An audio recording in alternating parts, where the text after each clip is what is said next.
Um,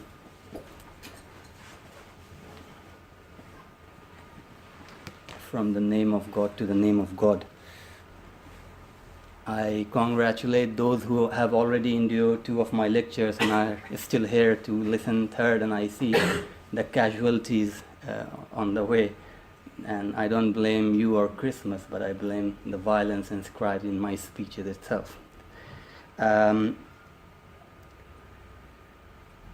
As most of you who have been here know, that there is a series which I am constantly talking about, and which is basically on poetic thinking and the question of time. And we, in the last session, went through a lot of poetic work of Rumi to understand what poetic thinking is. And on the way, we constantly challenged the notion of scientific thinking and the whole problem since Aristotle, but more than that, the Cartesian problem, and then the inherent tension of Cartesian problem in Western metaphysics or Western thinking. But today we are talking about media and violence, and one may wonder that how it fits the larger theme. And perhaps more than other 2 lectures, this one is more befitting than anything else. I would like to begin by reminding you, and since we are living in time of amnesia, most of us suffer from a kind of memory loss, and this memory loss is largely owed to technological presence, because man with great speed is outsourcing his or her memory to technology, and what he carries is burden of his own flesh. 2 incidents happened this week has taken the attention of almost everyone, and I mean everyone, not everyone in empirical sense, but everyone who consumes media or news or something like that. One is the fall or liberation of Aleppo, and we will see in the course of the lecture what it means to say the fall of Aleppo and what it means when you say liberation of Aleppo. But whatever it is, we haven't determined the value of it. But let's say the question of what happened in Aleppo somehow dominated the media scene, not because something happened in Aleppo, but something happened through media in Aleppo, and the question of Aleppo became a question of information, question of propaganda, question of information war, and question of truth, and people started to write that truth is the casualty, and all sort of rhetorical thing we witnessed. And second event, which happened 2 days ago in Ankara, where a Turkish ambassador was shot, and that was filmed and that was live, and the photographer, one of the photographers of Associated Press, said that I thought it's not real. I very lately realized, although I was shooting it while the shooting was happening, but I could not take it until very late. And 2 more incidents happened in this week. One is someone took lorry into Berlin Christmas market and people died, and someone started shooting in a Switzerland mosque and people died, right? And all these news of violence is there on the same page, different kind of violence, but there are violence which dominated our media scape as such.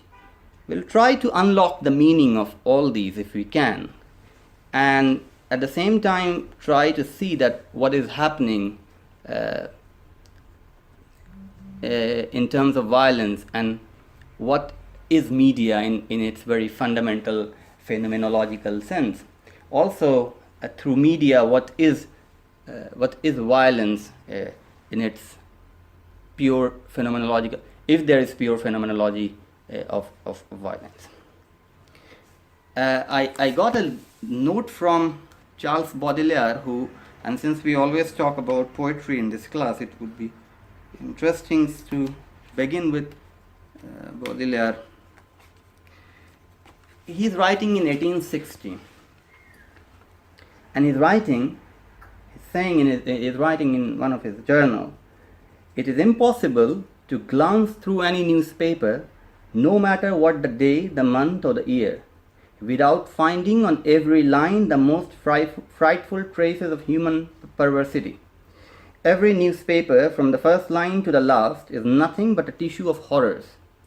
Wars, crimes, theft, lecheries, tortures, the evil deeds of princes, of nations, of private individuals, an orgy of universal atrocity.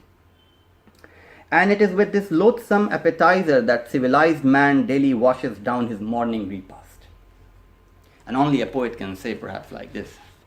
And perhaps at the time of violence, only thing to do is poetry, as Bertolt Brecht would say, and all great poets would remind us that then the job of poet becomes much more difficult.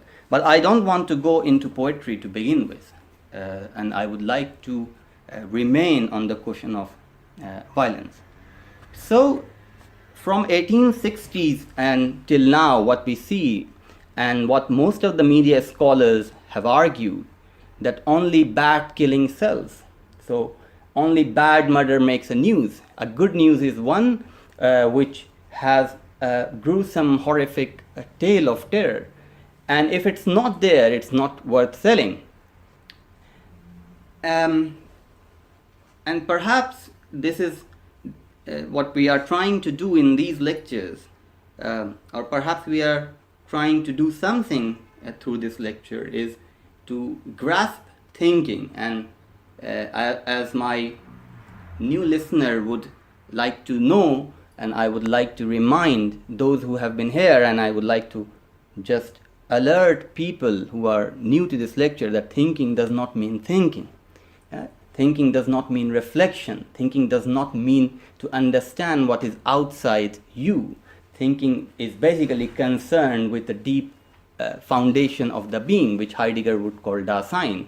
And in 2 lectures we have quite sincerely engaged with the notion of Dasein and poetic thinking in a very Heideggerian sense. So, coming back to this question of violence, let's begin by understanding that what is violence. And perhaps it is very difficult to explain what violence is. Nobody has actually explained violence. Is it mean to something to achieve? Is it the end in itself? Like a suicide bomber would argue that he is ending his life, so the means and end finishes at some point and means culminates in an end. So the question of suicide bombing perhaps becomes a very sincere question of thinking. A lot of people think that classically that it's mere means to achieve something good. And in a very modern sense, we think that war is an exception and peace is routine. But we all know that this is a wrong notion. Throughout human history, peace is an exception and war is a routine. And now we are forced to believe that we are living in a peaceful time, and peace is a norm and war is an exception. But if we look much more sincerely and closely, we may witness that a new kind of war has entrapped all of us, and perhaps there is no peace. Peace is absurd as war. And what I mean to say is that in war, whoever has read Tolstoy would see that how absurd things are in war and how humans connect and don't connect. But the problem is that we are not in war at the same time in war, and it is much more bigger crisis than the crisis of war itself. So we will see in the lecture through a philosophical work of another French philosopher, Jean Baudrillard, some of the problems of this, what he calls simulation and simulacra. and we are no longer living as true human being. We are no longer there. We are already trapped in simulation. And what Baudrillard argues is that we come out of history to enter into simulation. So man is left without history. Man is left without any traces of past, any hope of future. He is locked in some sort of simulation. And what he constantly consumes is images and simulation. But these are the problems we will try to see. But more important is the fundamental question. And the fundamental questions are few. And it will always remain few. And it will always remain fundamental. First of all, how violence is mediated, right, to begin with. The second question would be how violence is represented. Third question would be how media reproduces violence. And fourth question would be how media inflict violence. And the fifth and last question is everyone a media? Now this is much more problematic than anything else today, is that everyone is a media. And everyone has potential to become media. Which means the classical role of media is threatened. Which means the classical role of editing is threatened. According to my own professor, under whom I work, a brilliant media historian, she thinks that, in her book she has argued that a good journalism is all about good editing. So journalism is a work not of reproducing what you have seen, but a careful editing. I don't want to go there, but we will talk about it. Let's grasp with some fundamental problem of media, what we call media. What media, I don't mean light here, right? Light is also a media, it's a medium. And we have seen in the first lecture the problem of light, like how problematic light itself is. And therefore God is not light, he is light upon light. So we have seen this philosophical problem of light itself, that how so light itself is a medium, right? It's a media. Everything is can become medium. Everything is mediated. But I am not talking about in a very banal sense of medium. I'm talking in a very specific sense of medium, that who carries the news, what constitutes news, what delivers something to you, what becomes news, what is news to us, and what by media is also what it means to witness an event. So what is an event, and what and who and how he witnesses and communicates the event. It is said that by many scholars that journalism is a first draft of history. Right? This is the first draft of history. Louis Lapham argues that history, and then he says history, and he says anything that appears on television. That's the definition of history. CNN definition is like this: where will you be the next time history happens? Which means history is something which happens, which is something seen, right? This takes us to much more complex problem of journalism and history. Let's just try to stick to two arguments. Journalism as a first draft of history. So one journalist who is witnessing a war in Bosnia, a war in Syria, a war in Palestine, a war somewhere else, a violence somewhere else, or something somewhere, is writing the first draft of history. He is not looking into past to write history. He is writing the history. He is writing the first draft. And then the historian will go to the British Library archive and see all those newspapers in order to resurrect and reconstruct the history. But what is the problem here? And perhaps that's the problem. That's, in a very Derridian sense, is the aporia, is the philosophical tension, it's the philosophical opaqueness, it's the philosophical blockage. And this philosophical impossibility, what Derrida would argue as aporia. And what is aporia? The aporia is like this. Journalism is the first draft of history, which means it is archiving the history. It means, what is history? It means something which is present, something which is presentable, something which can be represented is history. which means what? Which means history is something which is there to be witnessed, there to be present. Now, the question of present and the question of presence immediately becomes, in mediatic sense, question of representation, which means media is not itself a problem. The problem is representation of something. Something is what? Here, when you say something which is present, something which has presence, something which is presentable, it means immediately the question of media becomes question of time. So, question of representation becomes time. The question of representation of time becomes the philosophical problem in which most of us are locked. What it means when we sort of think about this aporia, right? What we do understand by saying that the first draft of history is basically to report what is present, to report the presence, to reproduce what is present, to represent the presence, and by doing that you basically archive the presence. You means archive the time. So archival, the work of archival is basically our work of now, which means archive, which we always thought that archive is something there, something in the British Library, something in the museum, something has passed, something lost is archive. While in a very mediatic sense, archive is always about presence. It's always about presence, and it's always about what is presentable. Now, let's further try to deconstruct this of the problem of the presence. What is the problem of the presence? The problem of the presence is it comes with terrorism, right? Who is a terrorist?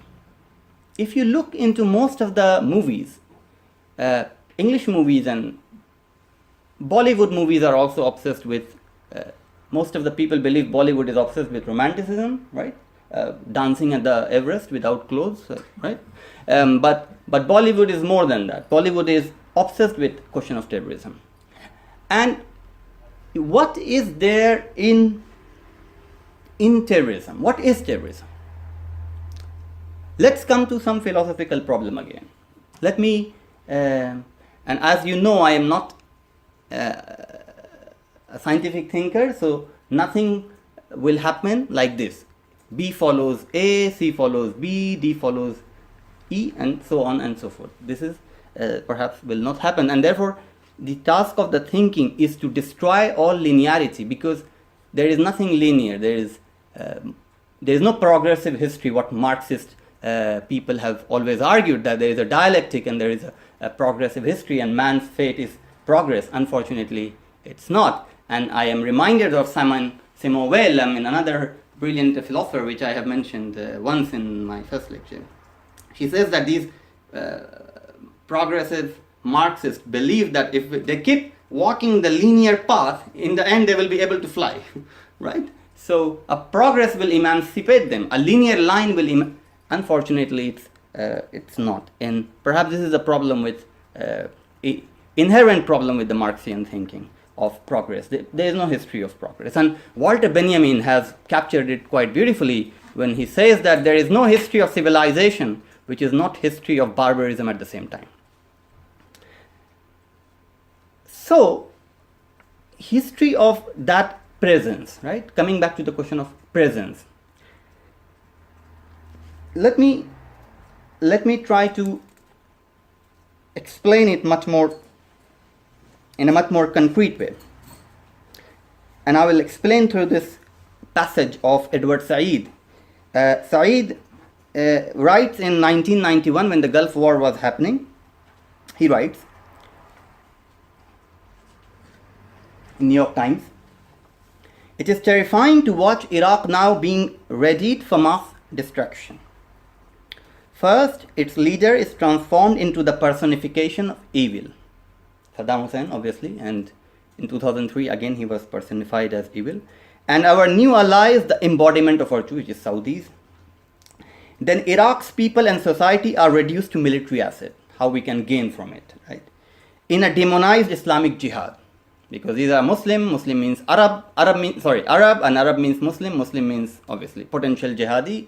And I will also come back to this question of jihadi, because how terrorists became jihadi, it was terrorism, right? How John became jihadi John. Finally, after some arbitrary deadline has expired, Iraqi society is declared a virtual non-entity, which cities to be smashed from great distances and height, agriculture and industry to be torched, roads and bridges to be reduced to rubble. In all this, Western ignorance of Arab and Islamic culture becomes a useful mode of warfare. So ignorance is instrumentalized. The enemy is easily dehumanized and realized for the final blow. Now, what Saeed is addressing, what Saeed is arguing for. And I think this is the fundamental question we will try to address before moving to Baudrillard, and the time permits, we will also go to Sontag.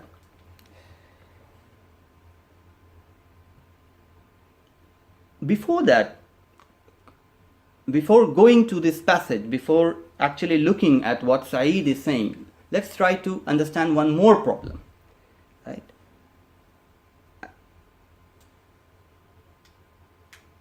And the problem is like this. King is law. Right? King is law. So you know that in olden days, and I don't know what you mean when we say olden days. Olden days is old enough not to be known, right? This is the definition of old, right? My grandfather is old means he's old enough not to be known. His etiquettes, his happiness and sadness is no longer relevant, and therefore he's old. And what is new? So modernity is very interesting, and again the question of time is interesting, that how modernity, not only in this question of news as presence, but also in life, that it always come to tell you that live a new life, as if you can abandon yesterday, as if you can abandon the history and live the moment, right? This is a very acidic. I mean, I can be this soft to this theory, and to compartmentalize life in a way that you can get up in the morning and you can lead a new life and believe in yourself, as if there is a self to believe in. First of all, there is no self in modernity. There are consumers. And you see Jesus Christ being crucified every night in the Oxford Circus until 31st of December. The crucifixion of a shepherd who did not have even a shirt. Right? He is getting crucified at Topmanship, and I don't know what else is there. So, king is law means what? So, it means that king could pass law. King was acting without any parliament, right? There was nothing mediating the will of the king. So the will of the king was directly translated into legislation or law or hukum or whatever you want to call it. Then came modernity. Let's in a way simplify. I don't believe in simplification, because simplification itself is a form of violence, right? Because we are complex. To reduce us to a simple being is the utmost violence which media does. What it does, it reduces you to something very simple. See, this is a terrorist, this is a jihadi, this is a Muslim, this is Arab, which we are not. Like Walt Whitman's poem is very apt, where he says that I contradict myself. Yes, I contradict myself. I carry multitude. So everyone carry a multitude. And the whole idea to remove the contradiction. And this is a problem with religion as well. It is submitting to science, to modernity, in order to remove contradiction of life. It shouldn't do that. It shouldn't be translated into a scientific way of life, which most of reformist or whatever Islamic scholars have profoundly tried to do. I don't want to go there, from Qutb to Maududi to other people. But I don't want to go to this problem, how modernity has entrapped these Islamists as well.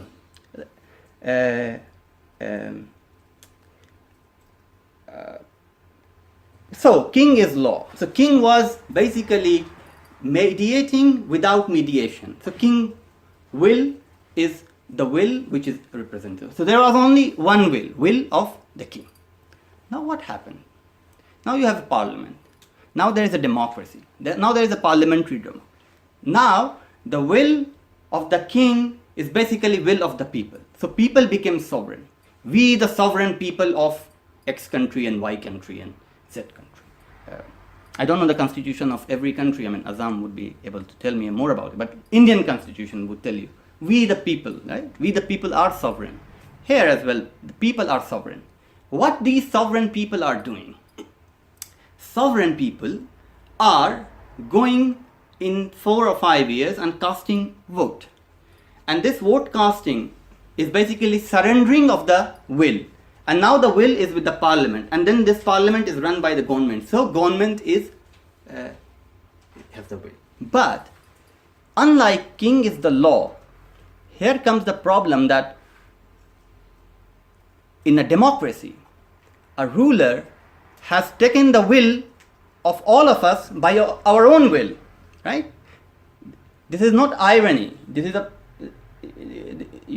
this is not with any hint of irony. This is just cruel. That you have given your own will, by your own will, to the one who is willfully ruling over you.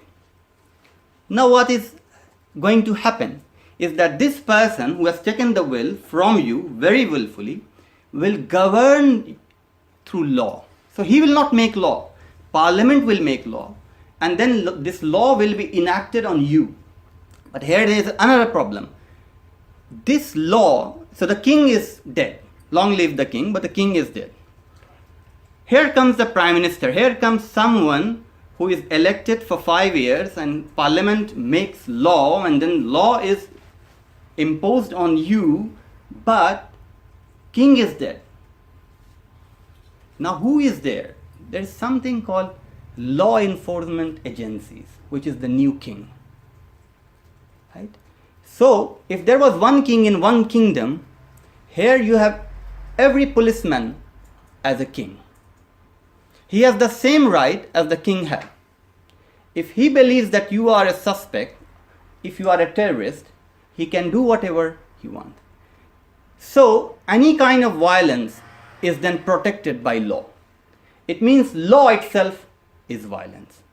So law is founded on violence. And the whole purpose of law is to take the will of violence from others. And only sovereign should produce violence. Now whoever is sovereign has the law to kill. Assad has law to kill. Assad has law to torture. One who is non-state actor, who does not have sovereignty, has no right to kill. They are terrorists. You know what terrorism is now? Terrorism, in a very pure philosophical sense, is an act of violence by non-sovereign. While sovereign operating law is a lawful violence which is protected and founded by law. So law itself is the ultimate form of violence to begin with. I don't want to go there. There's a Benjaminian theory and we can go on and on about it. But here is the problem. That this discourse of terrorism then does what? It takes the humanity away from a terrorist. So terrorist cannot be a human character. He's terrorist, right? He's terrifying. He's out to kill. He's there to slaughter. But one who has a Guantanamo Bay is not a terrorist. Right? They can be war criminal if law, because they are killing by virtue of law. So law is protecting him, and only law can prove whether he is a war criminal or not. But a terrorist is to begin with terrorist without law. And if a law proves that he is not a terrorist, even then he will remain a terrorist, an ex-terrorist, an alleged terrorist. So the problem of terrorism then becomes what?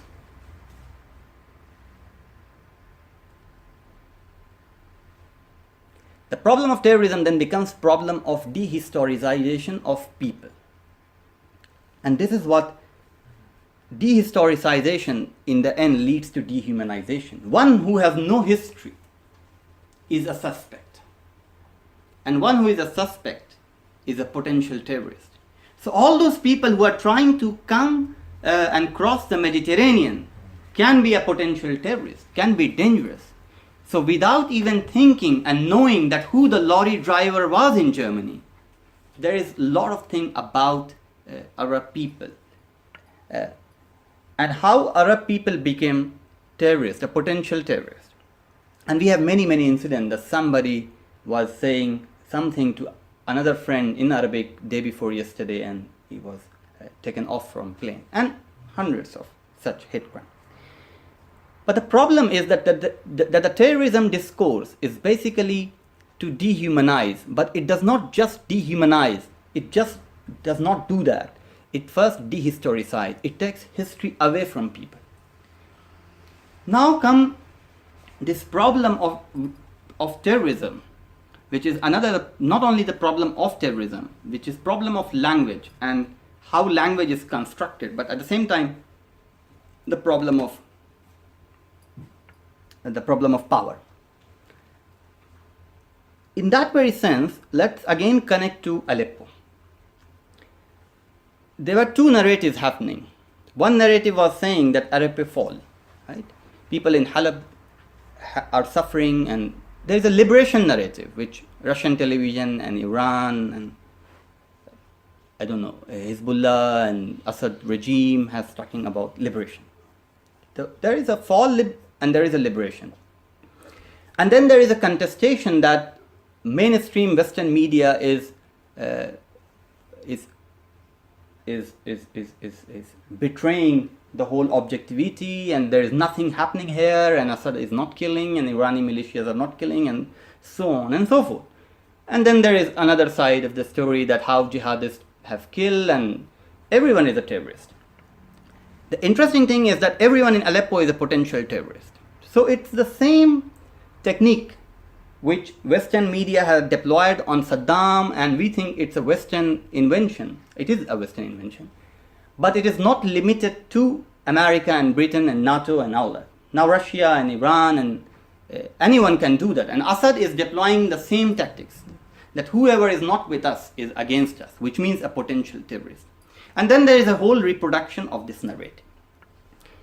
Here is the problem. The problem is that even if we take the narrative of liberation, so what is happening is that there are mainstream journalists like Robert Fisk and Patrick Cockburn who would argue that nothing is happening. In a way, Assad is not killing, and the ISIS is much more dangerous, the terrorists are much more dangerous, and Aleppo was governed by ruthless murderers. And West is responsible, Western media, although they are writing about the Western media. Now here comes the colonial tension. White man telling the white people what to do with the brown man. And it is the power hierarchy. So generally, if I go to report Aleppo, I will be shot. Right? Brown man cannot report, but the white man has the privilege to report from the most dangerous zones, whether this side or that side. And then you have two more alternative journalists, Eva Bartlett and Vanessa Belli, right? Vanessa Belli.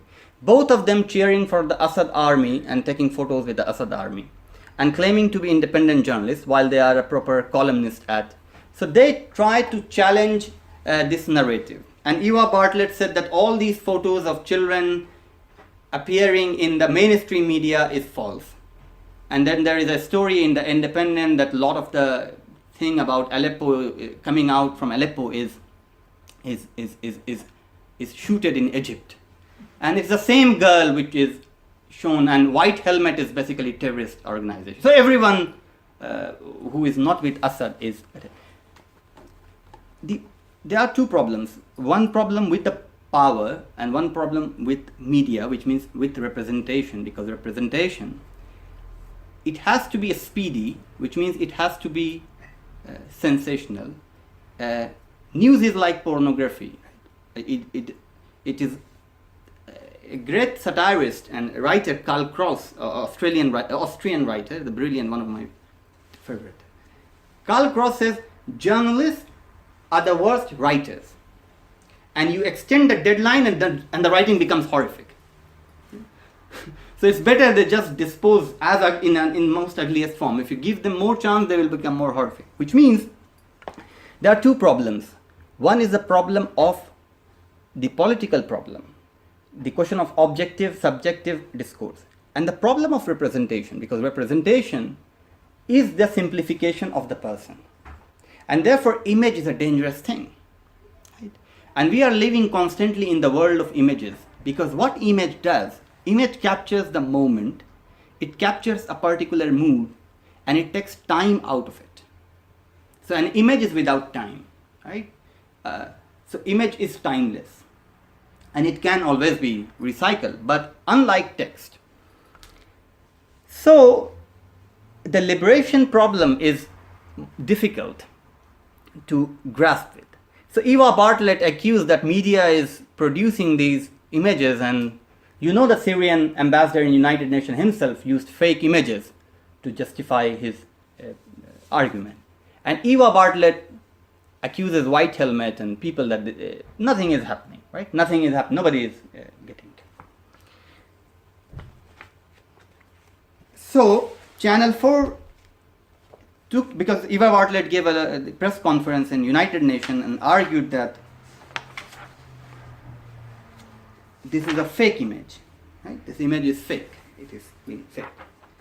And all these three images, you cannot see it, but all these three images are same, and it's White Helmet using this girl for propaganda. All these three girls are same from Aleppo, and it's a White Helmet thing. Channel 4 has done a very detailed fact check with what Eva Bartlett is claiming, and found that how she is lying, how her narrative is hugely problematic.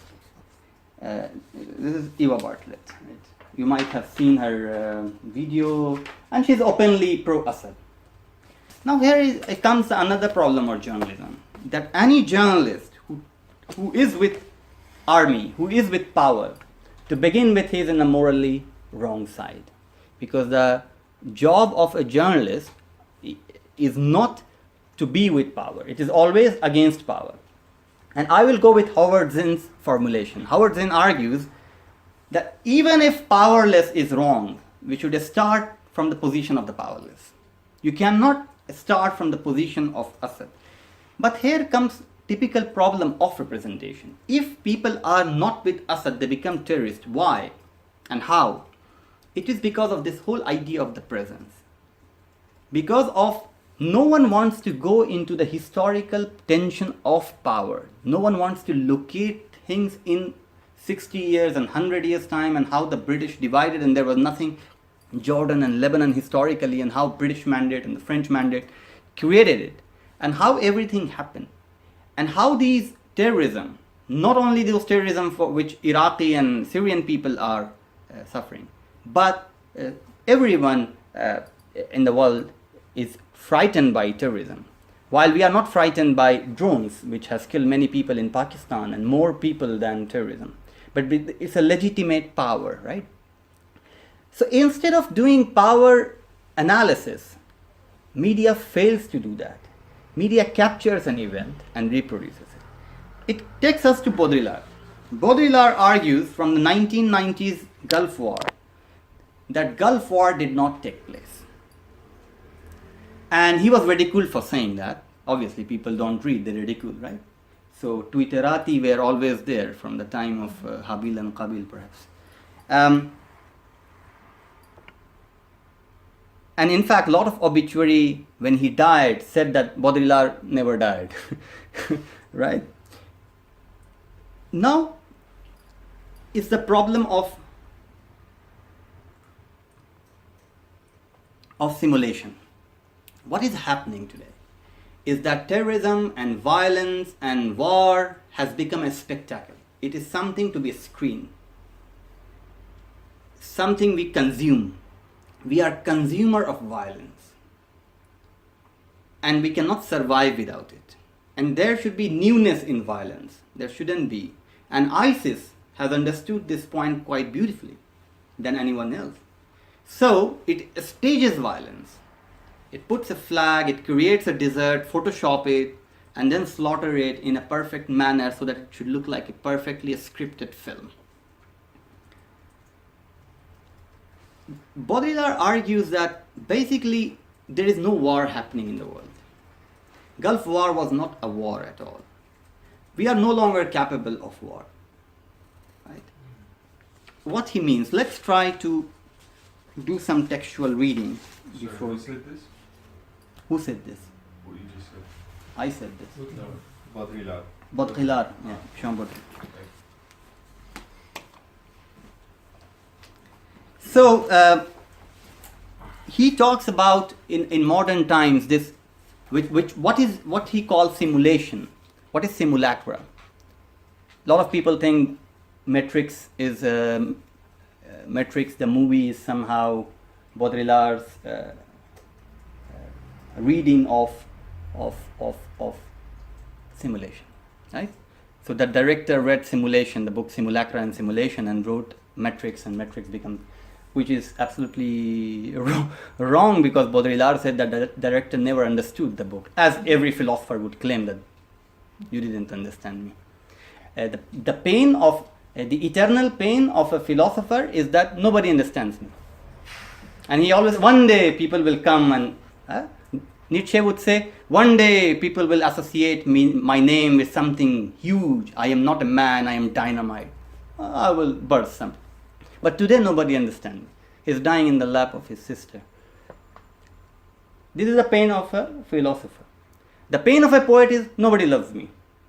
And he keeps crying about it throughout his life. And there is an Urdu poet who says that, not a great poet, but he says that और फराज चाहिए कितनी मोहब्बतें तुझे माओं ने तेरे नाम पे बच्चों का नाम रख दी. What else do you need to prove that people love you? Now mothers are naming their children on your name. But still this guy is saying nobody loves me. So this is the eternal pain of the poet. So poet can never feel loved. The problem, I don't want to go there because it is another poetic problem, because the depth and foundation which poet touches, only God can fulfill his desire, which means the kind of love he is looking for. A man or a woman and entire humanity is not capable of addressing it. And therefore a great poetry always comes and touches the core of the divine. There is no great poet who does not touch the core of the divine. Whether he claims to be Muslim or atheist or Christian, it doesn't matter. Whether it's Rilke or Hölderlin or Celan or Rumi or Hallaj or Ibn Arabi or whoever, Omar ibn al-Farid or whoever is. I don't want to go that. So Baudrillard is arguing what is simulation, and simulation is simulation is where the distinction between real and representation has vanished. This is the place of, you know what it means? So there is no war between truth and false. There is no Satya asatya. There is no haq batil. There is truth and truth-like. Now, someone who believes in theology and eschatology might say this is the Dajjali problem, right? The problem of the deception. I don't want to go there because I am not keenly interested on Dajjal.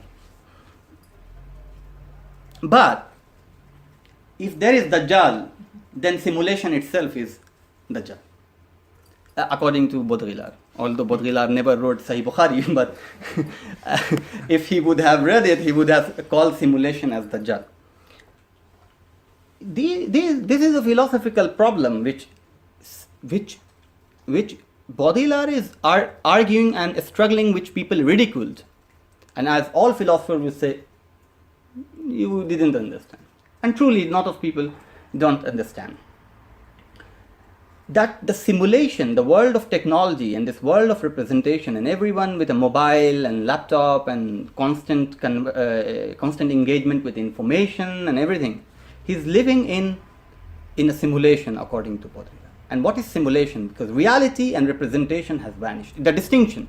So a Facebook person who is representing himself, and his representation itself is not based on reality.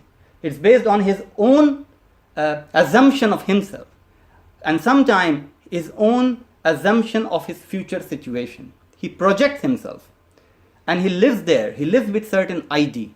He lives with certain kind of situation, certain kind of life. And therefore, I meet a lot of people, and they say, he was good while chatting. He isn't that good. And a lot of breakup is happening. A lot of marriage is happening over chat, and a lot of divorce happening in reality. Because simulation is blurring the line between representation and reality, which is not a romantic problem, unfortunately. It is much bigger than the romantic problem.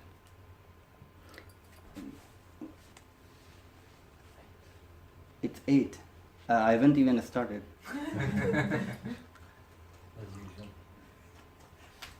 There's a story about Franklin D. Roosevelt that someone came and said that, can you give a lecture for 15 minutes?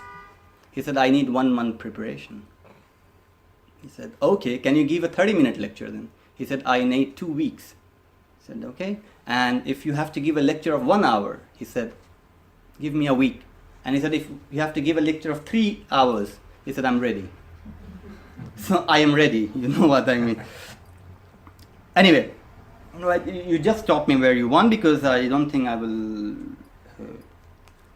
as I always said, and I will keep repeating myself, because repetition is the way to find the foundation of the being, because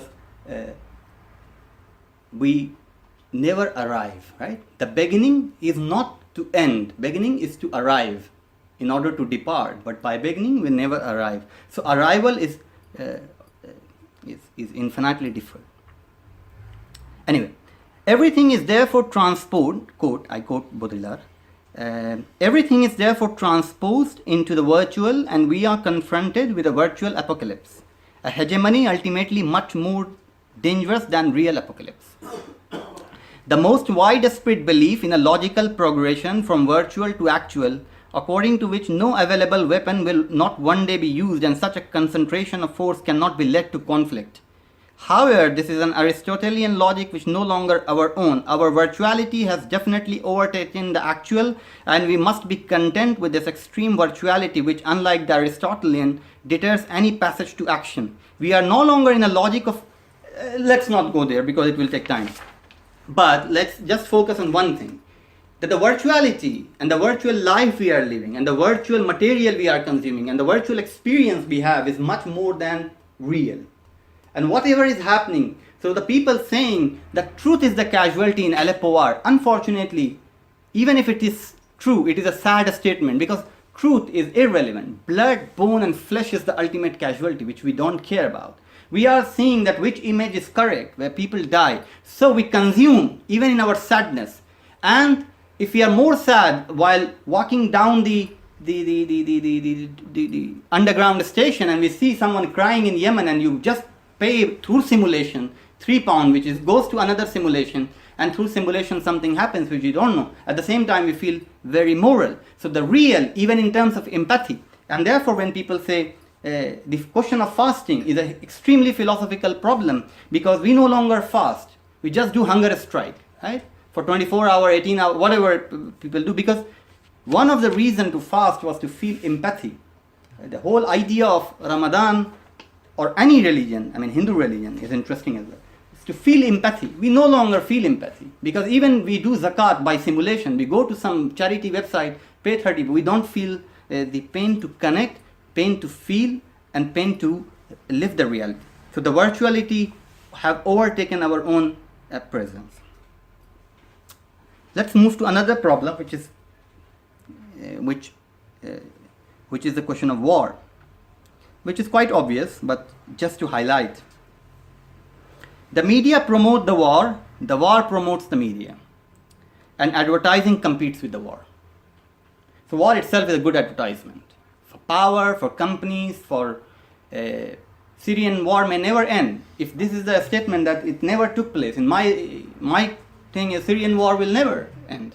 It will take one form or the other. It will turn itself into refugee crisis. It will turn itself into something. And we have seen in Afghanistan, because the war in Afghanistan never ended, because it's very profiting. And someone killed outside our view, someone killed on the shore is anyway news. It's not real, right? Someone dying in Mediterranean every other day is a news. It's not an event, it's a simulation. You see the image, oh, humanity, and you carry on. Because your life is arranged by power in such a way that everyday life shall go on and you don't feel the threat. Until you feel the threat, you don't care about it. And this is a very good quote of a Bosnian woman during the war, if I can find it.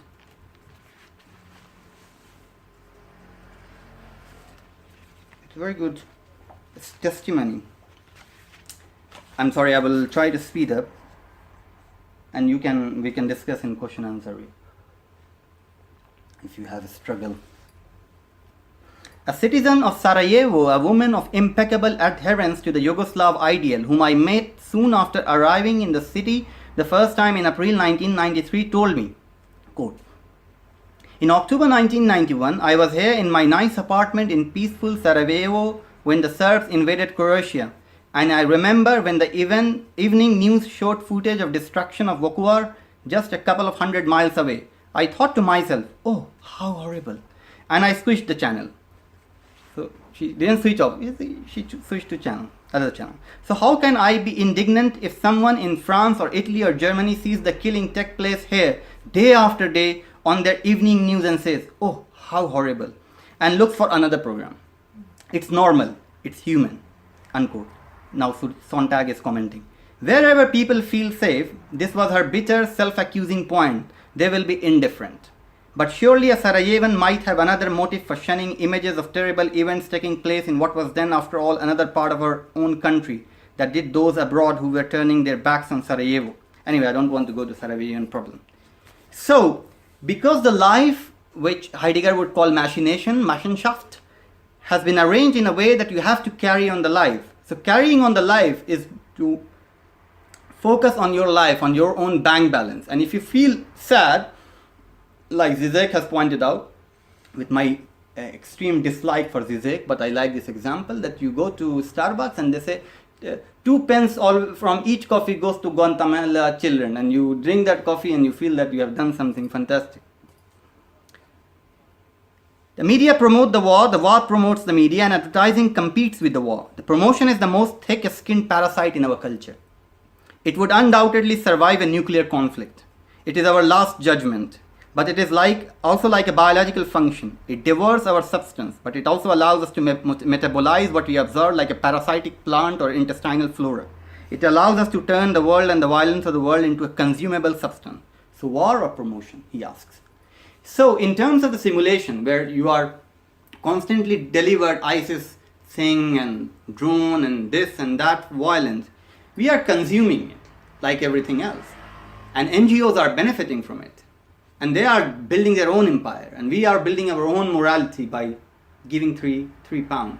Not living in reality, not touching someone who is really orphaned, not touching someone who has really suffered, not touching someone or hugging someone or seeing someone from our own naked eyes who has crossed Mediterranean. We will not take the pain to go to Lesbos.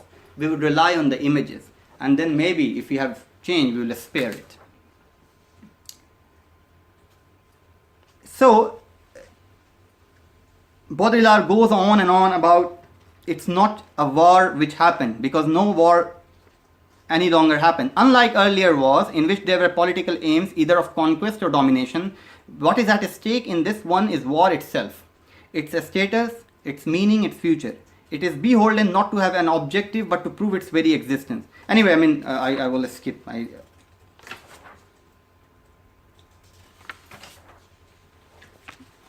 I think I will conclude very soon. Okay. Now I think I will stop.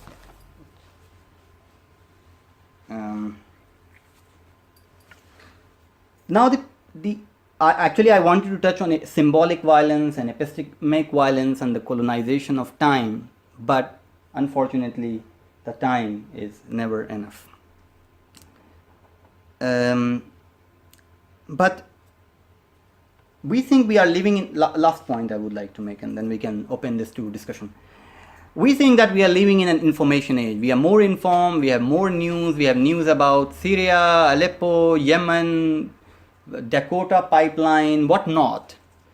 And we think we are more blessed generations. We have, it is called network society, information age. You type, so nobody is ignorant, right? I ask him, do you know Hegel? And he will immediately, yes, I know Hegel, and he will check Google, and yeah, obviously he knows Hegel. Oh, yeah, Hegel who died then, yeah, right? Yes, obviously, you know everything. But if you ask him, so what is the problem with dialectical materialism of Hegel and why Marx contested it? He might not answer, because Google does not give direct answer to this problem of dialectics which Hegel is talking about. So,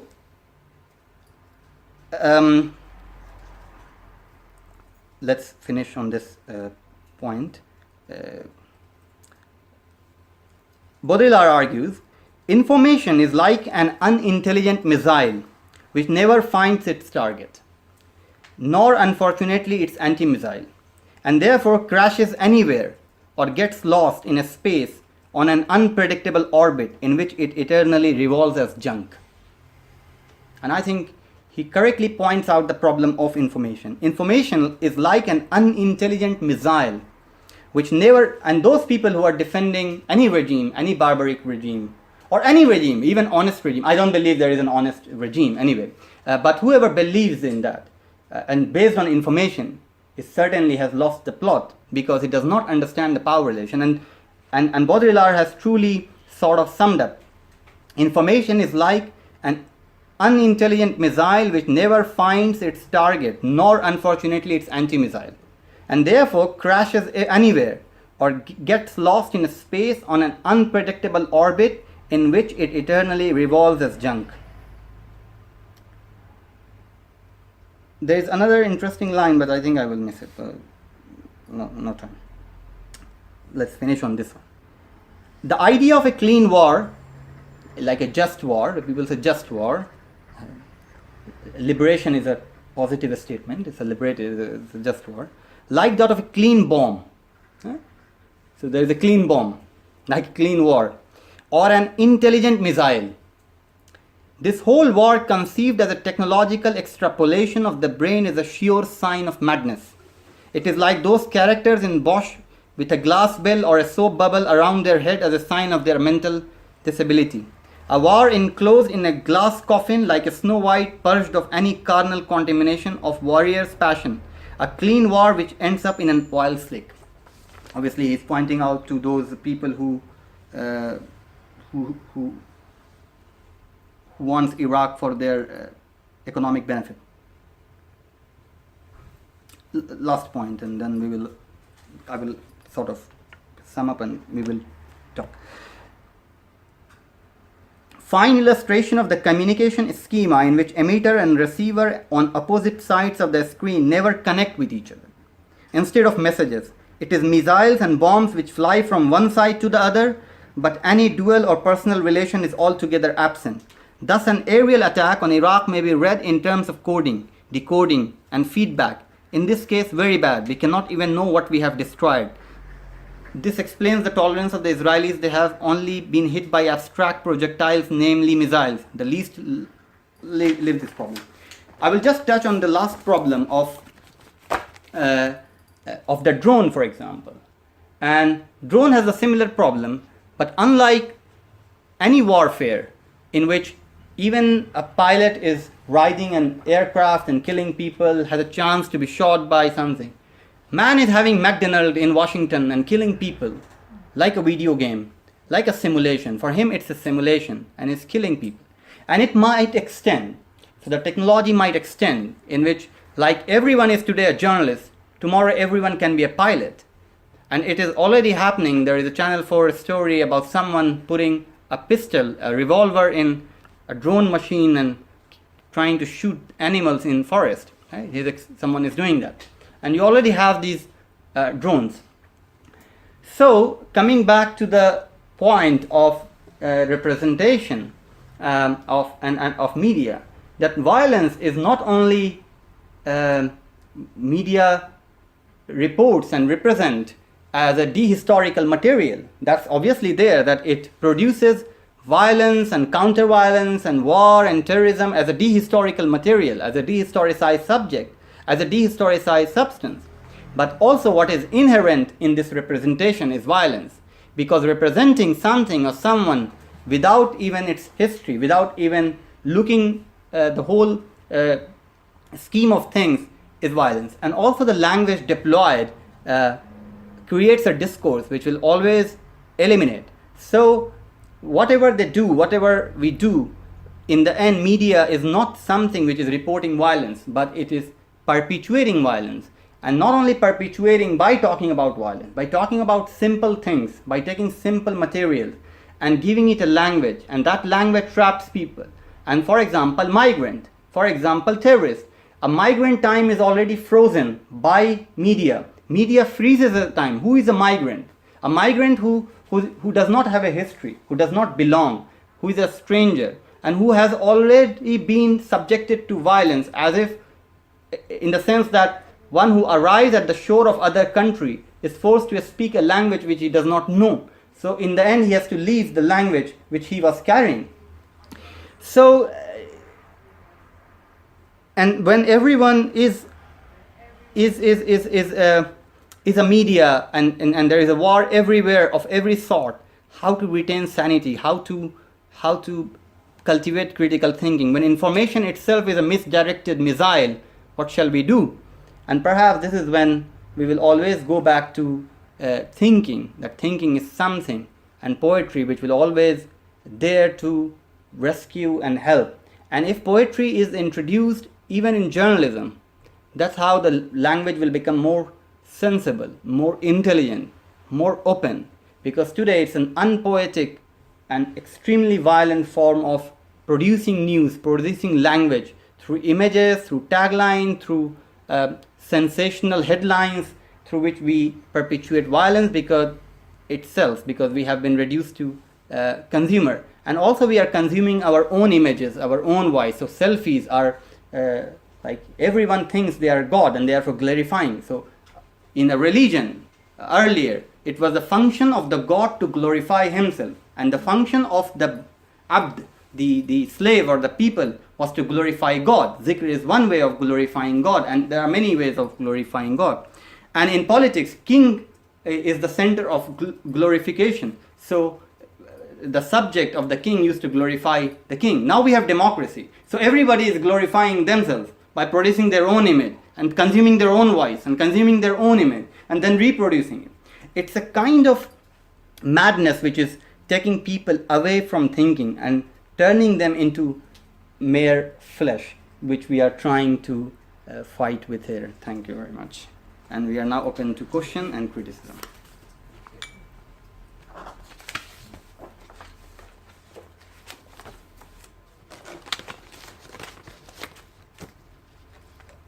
I've got a question. So, we talk about violence in the media, right? But wouldn't you just call that propaganda? It's propaganda, isn't it? Aimed for the unintelligent people in society. When they show you a picture and of a jihadi person or cutting someone's neck, for example, yeah, and they're using certain terms, they're using that for propaganda, isn't it? It's used by the media who has a hidden agenda for certain propaganda needs, and it's aimed for certain people in society. It's not aimed for everyone, is it? It's aimed for those people who are gullible to believe in that and to follow that blindly. So it's just propaganda. It's not. Yeah, but the problem of propaganda in the end is a problem of mediation, right? Something is used to deliver it, right? If you think, what is propaganda? The idea of propaganda came especially from the Second World War time, right? That Hitler is producing content and media is reproducing it to vilify Jewish population. Not only Jewish population, but Romas and whoever is non-Aryan, right? So, I think when we talk, the world in which Chomsky has suggested in the manufacturing consent, the propaganda, irrelevant, right? It's not relevant. Why it is not relevant? Is because the question is not of propaganda. Question is not of truth and false. Question is, The question itself is that we all are becoming medium to something. We all are perpetuating something. It's not only ISIS, everyone has an audience. We all know that, right? Even you take a newspaper, some people only read sports. Some people only look for ads. Some people only look for politics. And some people always buy. So propaganda is not something unique to a phenomenon. So the word propaganda itself is somehow useless now, because we were thinking that something there is an objective reporting and news, and something as propaganda which is separate. But when we see that reality and representation is overlapping each other, and each consumer is an instant producer, so then there is the propaganda model in itself is outdone. It becomes irrelevant. So in the end, what is done, what we need to understand is not what is truth or what is false, what is propaganda and what is not. Perhaps more important to understand is, and perhaps it needs more critical thinking, and perhaps it needs more reading, and perhaps it needs a more sort of meditation, that how this power is arranged, right? So that's okay for the intelligent people. But for example, if you pick up the Daily Mail, the type of people who read that and then take that as gospel, the type of people talking about, who might not have done good in life, who might not have done good in school, for example, and then they believe that to be true. They make that their reality, what they read in the Daily Mail or what they read in the Sun or the Daily No, but I'm saying that even if someone takes Guardian, someone who always believes that Robert Fisk is a fantastic journalist, reporting truth to and saying truth to power, and very intelligent paper, The Independent, he's writing there. But still there is a problem. So I am saying that the uniqueness of Daily Mail and Guardian and it's Al Jazeera, it's all over. If you think that there is a unique place, we thought alternative journalists are good. Here is Eva Bartlett openly supporting a regime, right? And at the same time calling herself independent. And we all know that in war nobody is independent. It's very unlikely. You will be shot dead. I have been a reporter and I have been an anthropologist in violent zone. You cannot be there without having connections, without embedding yourself. And you know the whole story of Frederick Forsyth, the very famous novelist, and in India every railway station has its novel. Unfortunately, it's not here. So Forsyth was sent by BBC to report on, I think, Congo conflict or something, and he embedded with the militias to understand that side. And in the end, he himself becomes militia. So I am saying that these are the problems which will always be there. Racism cannot be... the problem of racism has not been addressed in Europe and America, to be very honest. And leftists have failed. The way they have failed in the case of Syria, they have also failed in questioning. And this extremely... I don't have a good word, but pardon my language, let me abuse the language. Bullshit logic of Corbyn and Sanders, that this is a disenchanted, white, working class who have been used by Trump and Theresa May and Brexit, but they are not bad. And still they are not addressing the problem of the race. They are thinking they are economically disenchanted. But that's just the tip of the iceberg. That's not the problem. The problem is the race problem. And you will see it like someone who has married an Iranian telling about the Muslims, white girl married an Iranian man telling about some Muslims, they look weird. What do you understand by this statement? They look weird. Married a Muslim, Iranian, Orient. All racists will argue like this. I am not racist. This is the first statement. I am not racist. I have Indian friends. But, and then they will come to reality. This is a very, very... so race is not...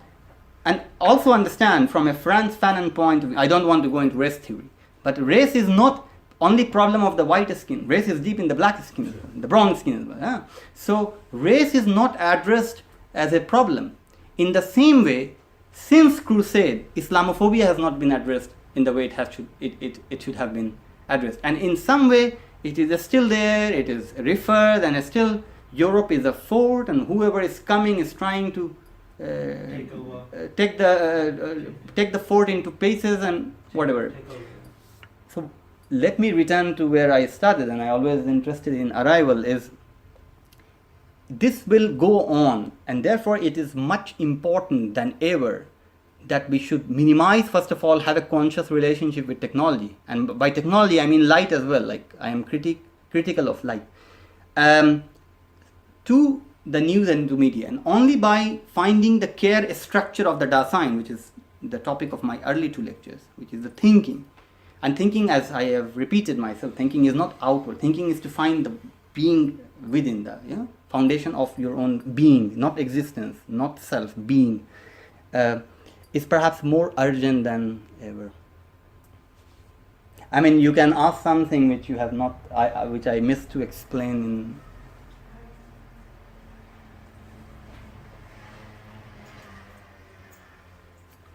I have a question about, the way you define terrorism, I got the impression that it was something that's always been there, but I have a feeling that it's only recently that this word that it's been created. So, do you see what I'm saying? As in so you said that terrorism is any form of violence that isn't permitted by sovereignty. So surely that's always existed. But why is it that only now it's so apparent and so that we're all so aware of? I mean, of course I know it's because there's more media propaganda of it, but still I'm still slightly confused about. Okay, confusion is what I cultivate. There are two things different from each other. One is philosophical problem of terrorism. I say it emerges from the problem of sovereignty, right? I will talk about it again. I repeat my. And second is the political problem. The political problem of terrorism emerges mostly late 19th century, especially through the colonial expansion. And whoever was a threat to empire was a terrorist.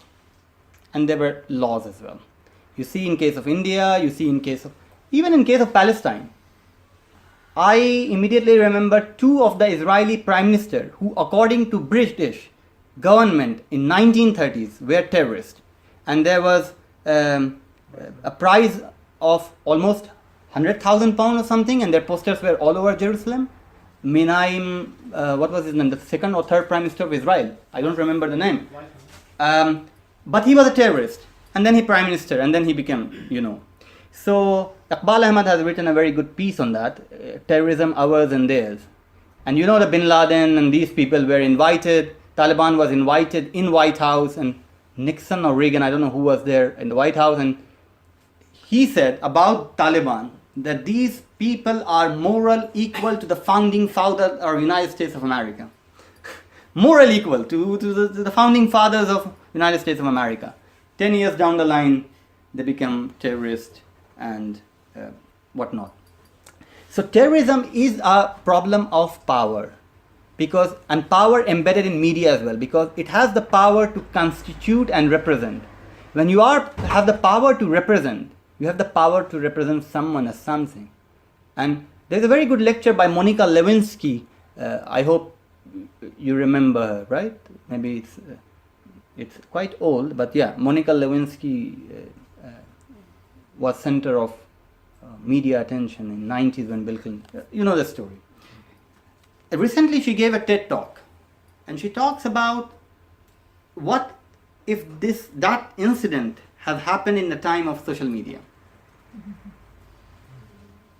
It would have been, because now everybody is, like Deleuze says, that opinion is a lazy man's job, and unfortunately everyone is giving opinion on everything.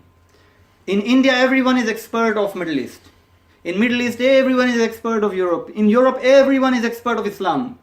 Right? Every man you meet, every Dick, Harry, what an Englishman call every Tom, Dick and Harry knows about Islam, right? And every problem of Islam. And they write, Robert Fisk writes with certain authority, or anyone can write. And Bernard Lewis to Huntington to all this.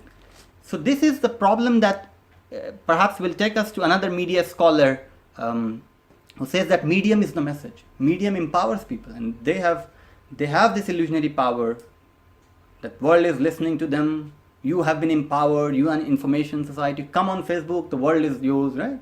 And everybody believes that. So the terrorism is that problem of the discourse of the politics. Second problem, which is a philosophical problem, is that who is a terrorist? So terrorist is like sovereign is doing what? Sovereign has been constituting law. What is the function of a sovereign? Sovereign constitutes law, and through law sovereign governs, right? This is a very basic understanding of any sovereign. That sovereign is one who makes law, and then through law he governs, right?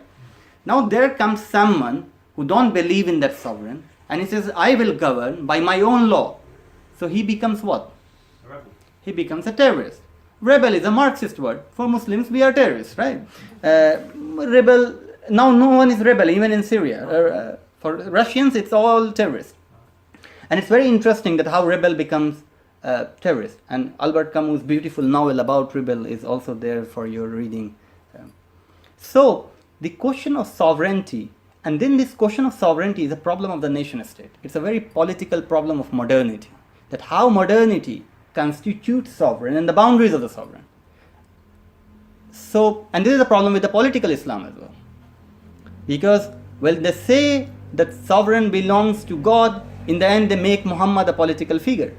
And by making Muhammad a political figure, they want Sharia, which means they want law. Again, like a modern system, they want to worship God through enactment of law. You know what I mean? I don't want to go there. We can have a separate lecture that what is the inherent problem with Islamist discourse of making the authority, of converting Muhammad from a moral authority to political authority. And if there is a political authority does not, political authority only works through law. Law mediates between subject and the authority. So Theresa May operates through law. Police operates through law. And one who is enacting the law himself is king. On the contrary, Muhammad is not a political figure. He is a moral figure, which means he does not need law to enact himself. He himself, like Rumi would say, Aftab anat dalile aftab. The sun rises and that's the proof itself. You don't have to tell people the sun has risen. It's there to be seen. So the problem is with the sovereign state is that it undermines all moral principle in order to enact sovereignty. I don't know whether I'm making myself. Oh, thank you very much. That's a question. I think you kind of touched on it before with propaganda. Maybe this is more of a personal question. Maybe I'm just lazy.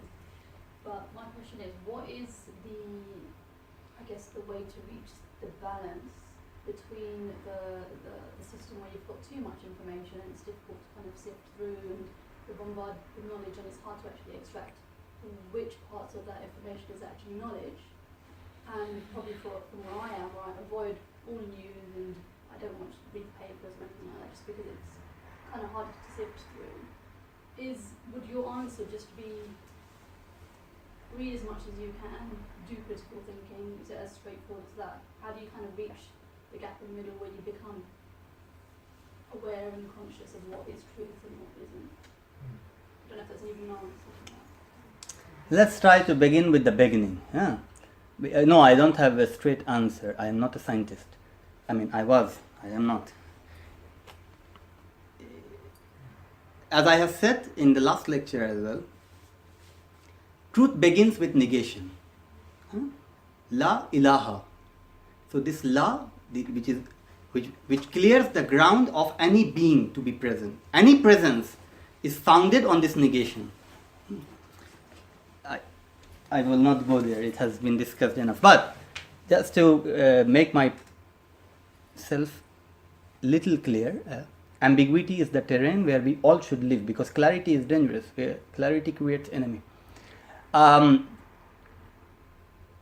In Greek, the word for truth was aletheia, a river, aletheia. Aletheia means concealment. Aletheia, it's again negative term, like la ilaha. Aletheia is unconcealment. Truth is not something is truth. Truth is not scientific, as scientific thinking will tell you. Truth is news is truth. No. Truth is not truth. Truth is not a thing. Truth is not something which you touch. Truth is unconcealment. And unconcealment only happens in the being, in the wujud. So, truth is a matter of unconcealment within the being. Until you touch that being, no truth is possible. Everything is information. You know what I mean? So, it is not that you decide, or like a good self-help book, read 5 news a day, 5 sandwiches a day, 6 a smile, 30 tears, a happy life. Happy life. The 30-day guide to happy life. 3 hours. I'm saying that this is not possible, that you find a balance which you can tell others. It's not possible. But what is possible is to cultivate critical thinking. There are 2 things again, and it is not simple. If it was simple, there is a hadith narrated by, reported in one of the treatises of Ibn Arabi, where Muhammad is in conversation with Ali. And the last thing, or almost last thing, Muhammad would ask Ali, is that, Ali, tell me, what is the best worship? Ibadah. Actually, worship does not do justice with ibadah, because abdiyat is not translated in worshipping. Worship is like a small worship. Worship is easy, ibadat is difficult. But I don't want to go into the problem of the translation. So Ali says, I don't know, Prophet, tell me. Muhammad says, reflection is the best form of worship. So this reflection, to begin with, is a difficult thing. To attain thinking is difficult. So first and foremost is to do thinking. And thinking is considered with inner structure of being. And here only poetry can help you to reach there. There is no other way, in my limited understanding and reading and of masters. It is not possible by other element, because every other mean, since the advent of the modernity, is contaminated by scientific thinking. And scientific thinking is hell, because it does not take you anywhere.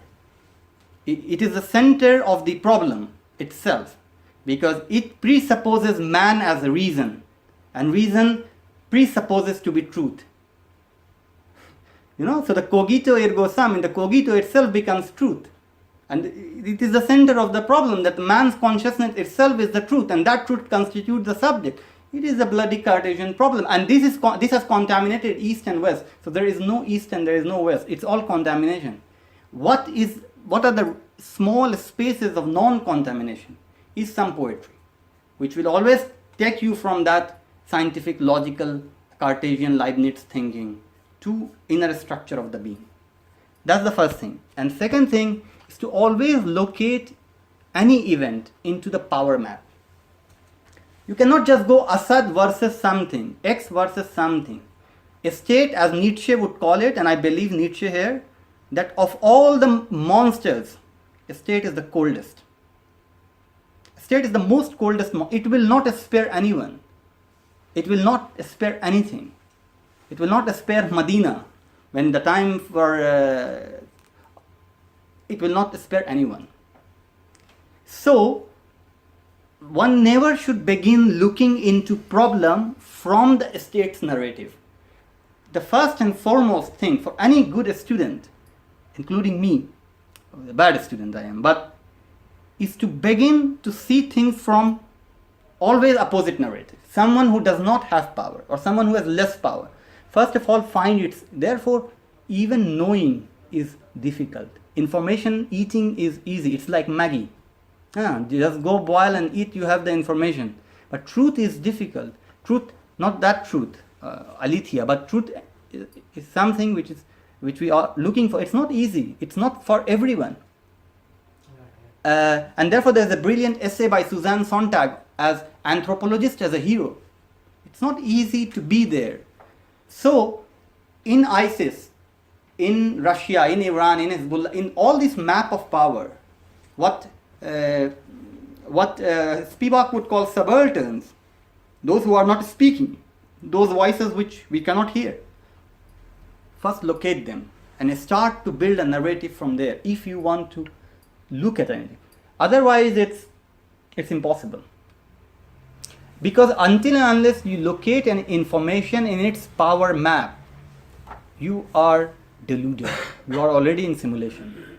You are deceived. Not you. I mean, this you is mutual you. There is a you which is outside me trying to tell me something. And anyway, there is no I. So that's another problem of I, because most famous Derridian statement is that the most important question is, who am I? But the most important question is not who am I. Rather, who is this I who is asking who? So the I itself is in a deep conflict. Anyway, sorry for the long, unobjective answer. So, based on what you said, are you suggesting that truth comes from a point of anarchy against the state and that kind of consideration? And also on your point about poetry, for that kind of self-reflection, do you not need guidance, or can everybody reach that level of enlightenment just by self-reflection?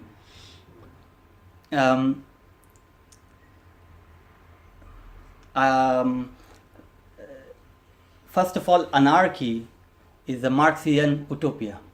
So it's a Western problem to begin with. Anarchy philosophically is founded, politically it's on the right place to question the state. Philosophically it's on the wrong point, because it does think that obedience is impossible. While I, who is rooted in mystical thinking, believes that everyone has this instinct to obey.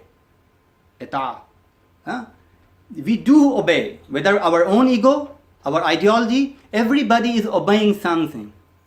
So why to obey if everybody is obeying something? Why to obey something material, something perishable? Let's obey something which is impossible, which is not there, which will be there forever. So anarchy presupposes that power logic can be inverted by not obeying. I think this is another problem. And will everyone attain enlightenment? Enlightenment is again a deceiving concept of modernity. And my attempt, and therefore I am very restricted by language, because first of all I am speaking a language which is not mine. But do I have a language? Unfortunately not, because I am colonized. My body, my knowledge, my history is colonized. So I don't exist in that sense, in pure authentic sense. I am translating colonial tension in a colonial voice, so I am basically schizophrenic. Okay. By saying this, enlightenment is again a very Western thing, because they believe that by the emancipation of reason, so reason is equal to truth, and truth is equal to being, and being is equal to West, and West is equal to modernity, is enlightenment. My whole argument is that destroy this assumption of, so destroy enlightenment. So the question is not the question is to destroy light, in a very metaphorical, because light is destroying us. It is populating the space and does not allow us to experience our own pure existence, because life is already mediating. Light is the enemy, in a very metaphorical sense. But I know you did not mean all of this. You mean simple thing that how people can reach there. People shouldn't reach and will never reach. But what people should do is mansamata naja. They should keep quiet. And if they want to speak, they should speak against power. That's it. That's the easy recipe. That's the Maggie for them. Other than that, if they don't want to take all these pain, they should keep silent, because that's their emancipation. Keep quiet. Don't speak on everything. And if you really want to speak against the power. But now you've got social media, everyone's speaking. That's the problem. That's the problem, isn't it? They are consuming their own voice. They are consuming their own. I mean, they means I am also included, although I don't speak much. I am like a policeman there. Well, where's it going to end it? Messianic violence, divine violence, maybe a tsunami who will destroy all the courts beneath the ocean. See, man is preparing the recipe of his own destruction, not in grand sense that there is nuclear bomb, but also in terms of thinking. We are not thinking. We are already concerned something which is outside. We are not concerned with Inside. And when self-help books say inside, they mean how to smile in a good way. So every receptionist is a smiley. Like there's a hadith as well that one of the signs of Qiyamah will be that people will talk into matters that they have no knowledge about. And you go on social media, like you said before, everyone has their opinion on something now, and they're giving it out even though they don't understand it or they don't know much about it. And you listen to some people, and it's just like, yeah, because it's the problem of the speed, right? You have to instantaneously produce, and if you immediately don't respond, that's irrelevant. Something else has come. Yeah. So thinking, Ibn Arabi says that how I learned about thinking and meditation. I learned from a cat. A cat was meditating on a rat. And as if the cat is dead with that much of concentration. And now, looking at that cat, I realize that this is what it means to meditate and think. To completely take yourself out of that noise. Be a cat. And cat can do that because cat is not given iPad. If the cat knows the seduction of the iPad, cat will never catch the rat. And that's what is happening to all of us. We no longer catch our own rat which is eating and biting us every day because we are doing this. So technology, and again I will assert for the 4th time, and I will do 5 times so it becomes beautiful, that light is problem. We have to reduce being in the light. I'm sorry, my answers are quite long.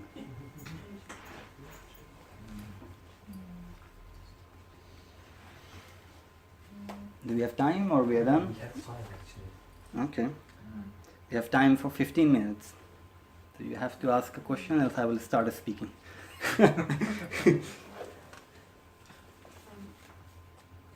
So I assume it's just artificial light that you're referring to. Sorry? I assumed it's just artificial light that you're referring to. Is it just artificial light that? Mm-hmm. Yeah. I just wanted to check. A light which is a technological production which is ever present, even the mobile light, and I think you were there in the first lecture when we. Okay, so just a quick recap. If there is no fresh question, because I love to criticize light. It does not mean I'm an angel of darkness. What is light, philosophically? James, No, you are a good ask. student. Oh, You were there from day one. You are the only one who is not living the crime scene. no, I'm going to answer for that, yeah. Okay, so I will be a student of myself. So what is light, philosophically? So light is something which gives us sense of distance. You are sitting there, I am sitting there. This distance. Light gives that sense of direction. There is a door there is a door there. In the aeroplane there is a fluorescent light which never helps anybody. People die while looking for that light. And then it constitutes subject-object distinction. Now to say about subject-object distinction, I have to again give a first lecture. Right? Because the whole scientific thinking is based on this subject-object distinction. And subject-object distinction, in the second lecture we saw through Rumi that how Rumi destabilizes this subject-object distinction. But subject-object distinction is made by light. So light always populates the space and governs the space by doing this. What is darkness? What is light? What is night? Night is something in which all sense of distance, all sense of direction, all differentiation, all discrimination disappears. And what you have is pure experience of the being.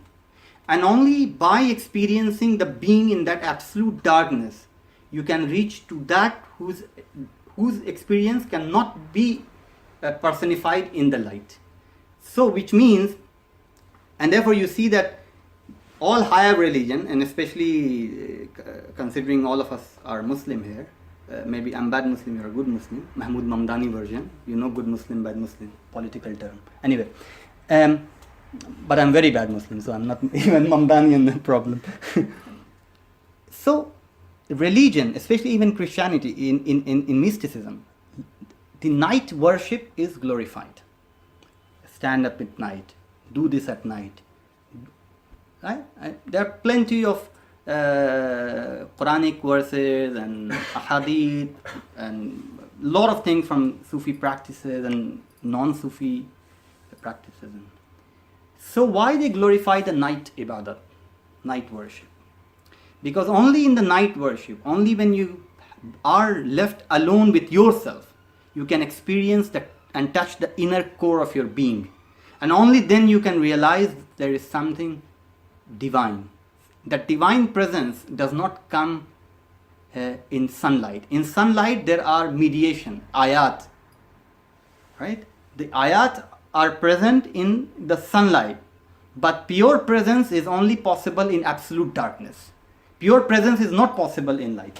And therefore God is nurun ala nur. So first light helps you to direct, see the distinction between you and yourself, between God and yourself. Sharia may be that nur and whatever. I don't want to go there and create a controversy, but God is not that nur.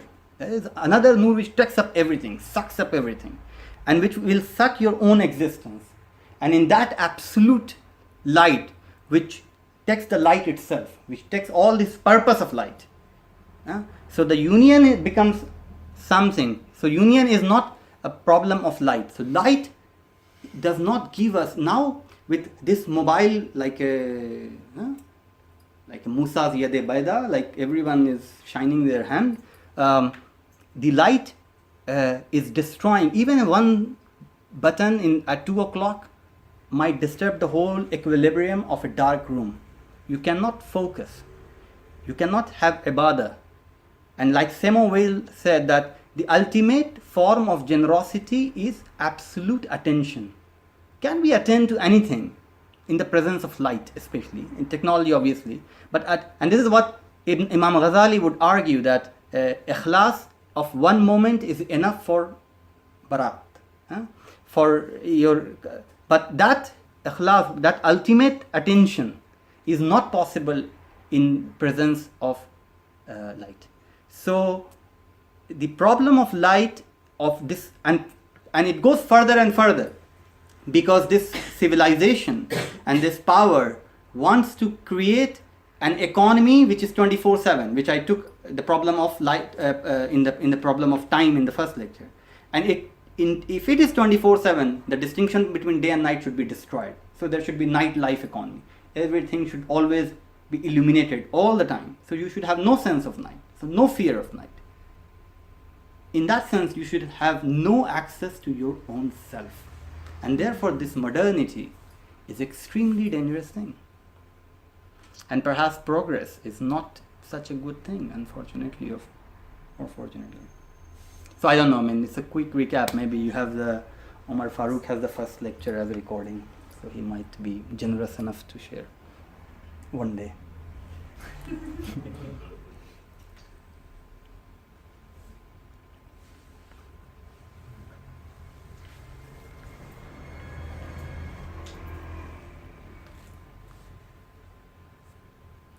Are we doing the last lecture or We are doing the last lecture. So on the same date? same day. Even if me and you are present only here? I am fine. I don't have that sense of time of. Yeah, what I believe is that most of the answers of the question of violence will be discussed or solved in the coming lecture, right? Through. Yeah, in a way we will try to answer her question in a longer version of how a scholarship can address, how knowledge and thinking can address the problem of violence. So here we did not touch on violence. We touched somehow on the representation of violence, but violence itself, sociologically and philosophically, we'll try to look at from Hannah Arendt and Gandhi and Krishnamurti and other people, and then try to address that how thinking and scholarship can address and cannot address. Sometimes you become instrument of violence as a apparently thinking person. which is Robert Fisk and Patrick Cockburn's case maybe. But yeah, Robert Fisk is a sheer ugly Orientalism coming out of his mouth now. Anyway, old man's burden. They're talking nonsense. Yes, sir. Just a question, just kind of from a practical way. So you're saying that you need to kind of like address the kind of the power map as such, and then look at those less powerful in that way. But the only access we have, I think, the less powerful are the ones through media, and then but then that information isn't reliable. So how do you build that connection to the less powerful and that greater sense of empathy, and then? Yeah, I mean, it's a good question. I mean, it's a difficult question. See, why do we need this information? We do need this information to understand a place, a situation, an event, a historical problem, right? News in itself is nothing. Like a courier boy is nothing. So news in itself has no materiality. The materiality comes because it is telling us something about someone, about somewhere. So, what is the task of scholarship or task of any critical mind is to first of all have the power map. Who is there? What are the state, non-state actors? And how can we find those voices which is not present? But there are many ways to do that. I mean, maybe refugees, maybe people running from it, maybe put different narratives all together, and to see history of power. I mean, people are talking about Aleppo, and some people vouching for Assad and saying he's a democratic leader because people elected him in 2014. But everyone knows how election is done. Even if he's elected, it does not mean that he is just. If Trump is elected, does not mean he is right. And therefore one should understand what Deleuze is right in pointing out. It's not power who is fascist, it's people who are fascist. So people have this fascistic tendency. We should always question that as well. So, how can you forget Hama, 1982, right? One cannot forget that. So, one has to see that how this power ecology is constructed, who is doing what, and how people have become selective. Like how progressives are very critical of Saudi-backed militias and Yemen war, and also why we are not speaking of Yemen in the same way we are speaking of Syria. Because British bombs are being used, and there are techniques used to deprive people of food and hunger. So I think it's always easy to begin with the most powerless, to find those voices which is powerless, and try to understand how it. But in my opinion, one should never begin with power narrative, with power. Even if it's Umar, there should be Abu Dhar Ghaffari. There should be someone to question. Otherwise, because the nature of power, the discourse in which power is located. See, I am in a powerful position to speak, so I can speak. It's not that I want to speak. This chair is telling me to speak. This is the constitution. So if I have that command over you right now that I can speak for 2 hours, you are a mere listener. Imagine the command of a higher chair. So it's a discourse which constitutes things, which makes someone powerful enough to speak and powerless enough not to even be. So it is always important not to begin with the power narrative, and that's not an easy thing to learn. Like what they do in terrorism case. Terrorism, some guys, Jihadi John is arrested. According to Intelligence Bureau, according to police, according to this. This is the news how everyone does that. This is a standard procedure. You have to say. Everyone writes like this, according to sources. According to this. And this is how journalism is done. So you will immediately see that there is a problem accordingly. So the simple solution to, there is no simple solution to anything. But if there is a simple solution, the simple solution is always to find narrative. It's a difficult task, I say. It's a difficult task to find narratives of the most powerless people who no one reaches them. It's a difficult thing. Truth is not easy. Because one who is speaking, even on CNN, BBC, RT, is powerful at that point. Can we find even more less powerless? You know what I mean? So that's not an. Sorry, I just, because you referenced Spivak earlier, Mhm. and there's a famous essay that she wrote, Can the Subaltern Speak? And her conclusion is ultimately that no, they can't, and therefore she must speak for them. So, like, how do you get around this problem? You took an important topic for which I would like to talk about Spivak, because I have my own problem with her. Yes. So Can Subaltern Speak is a small booklet essay by a post-colonial is another school of thought, by Gayatri Chakravarti Spivak, who translated Derrida for the first time from French to English and made him superstar philosopher. Anyway. So Spivak talks about, there is a practice of sati in India. I will come to a problem now just to have a context, because there is no meaning without context, and that's what media does, take the context out and produce the meaning and produce violence. Okay. So sati was a practice in India when the married if a husband dies, there was no gay at that time, so assuming a gay-free world of India in 19th century. So the practice of Hindus were, and still there are few people doing it, if a man dies, woman shall die with him as well. So you know that people are burnt in Hindu tradition. So live Hindu women were burnt with the husband. She has no right to live because man died. Now the problem is that Britishers came and saw it as a problem. And then white man was trying to save brown women. And another problem was that brown man was speaking for this brown man was speaking for the brown woman.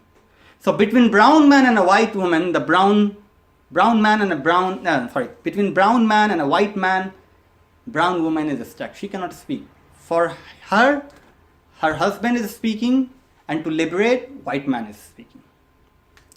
And they both are deploying their own language. Right? This is what Muslim man also does a lot. Someone protecting women and arguing for hijab in a way that as if he is wearing hijab. So wife is silent, man is speaking, advocating for the hijab. You will see it all the time. So this is a problem about subaltern, and she says the subaltern is one, and basically this term is taken from Italian Marxist philosopher Antonio Gramsci.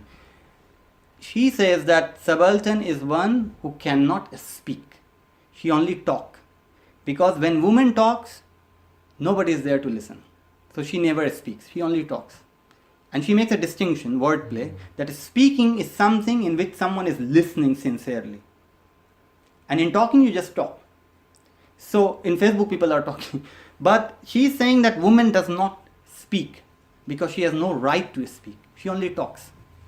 Because on behalf of her, brown man is speaking, and to save her, white man, and here white man can be feminist as well. Feminist woman can, femen, right? Femen can be. And then she talks about epistemic violence, and which is what I wanted to talk today about epistemic violence, because it's no longer a problem of representation. It is the problem of epistemic violence. How knowledge is produced about her to keep her enslaved. How knowledge itself is a tool to not let her be free. That's epistemic violence. In a way, locked her in some... But Foucault talks about it, and a lot of other people talk about epistemic violence. But I don't think that she's concluding in that way that she can speak for her. The question of liberation is that she should speak for herself. In a way, defying the epistemic violence. And she... she uses a very interesting philosophical term. What is that? A strategic essentialization. It's a postmodern foolish terms. So a strategic essentialization in which she is speaking. But actually, the whole problem is to introduce that problem so that this woman shall speak for herself. And it's not white man's burden to, white man trying to teach English, brown women some English. David Cameron taking that responsibility of liberating Muslim women from the clutch of tyrannical Muslim man and teaching them English. Yeah, white man's but. And at the same time, brown man is saying, no, she's my wife, come on, Mr. Cameron. So, but I don't think she's concluding that way. What she's concluding is, I don't think she's concluding anything. She's posing a question and elaborating a question, and in a way, question is still open, that how these most powerless people will speak. And once they speak, are they powerless? They are not. But that's the whole job, not to let them be powerless. So, yeah, I mean, addressing both this.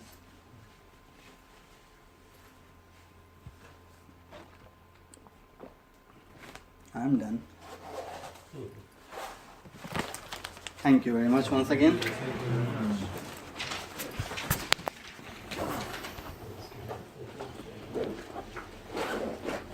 So we are having the lectures next week Wednesday, right? Yes. Okay. Yes.